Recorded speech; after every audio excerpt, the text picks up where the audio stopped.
So growing up, I would always have my door locked, no matter who I was living in with or what living situation I found myself in, and that'll be relevant in a second.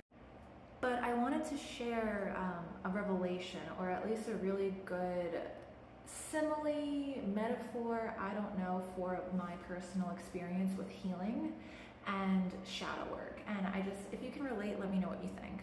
But I will wake up from the dead of night, from the middle of, sleep, if I hear anything.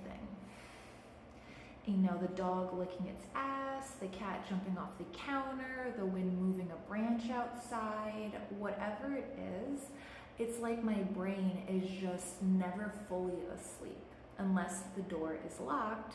And where I live right now, we don't have locks on the bedroom door. So I tend to, I feel like, not sleep very well, but also wake up for any little sound. And then I wake up, angry or just overstimulated. I wake up panicking. I'm like, what is that? I gotta go investigate, right? And it really made me think about something. So obviously, growing up in a really dysfunctional and chaotic situation, waking up so quickly, so easily from any kind of noise, no matter how trivial, was a really good survival mechanism. It was super necessary to develop in that way. Your nervous system is primed. You're always in fight or flight. You're always ready for something to go wrong. And even when you're supposedly unconscious, your body, your brain, your nervous system, the core of your being is just waiting for something to happen. So it can just wake you up and make sure you're prepared. And I gotta say, I love my body and my brain for being so on top of keeping me alive, right?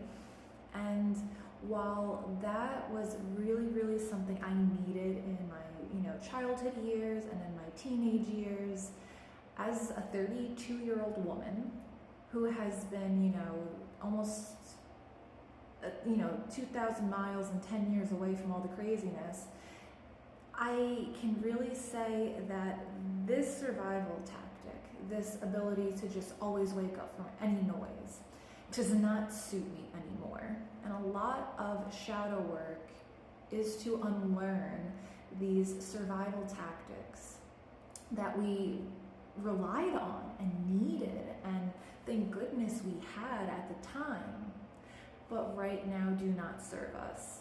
You need to sleep, you're safe, you can sleep. Why are you waking up for everything?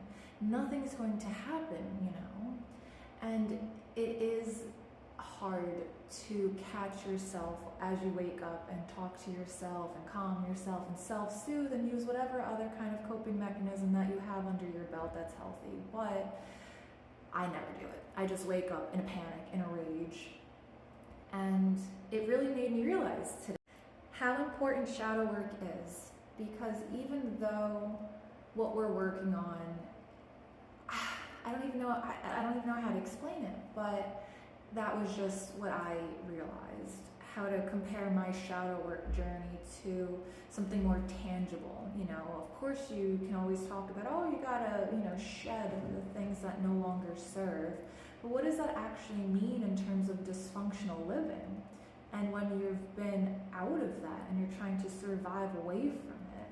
And this was something that I thought, to share. You tell me what you think, my friends.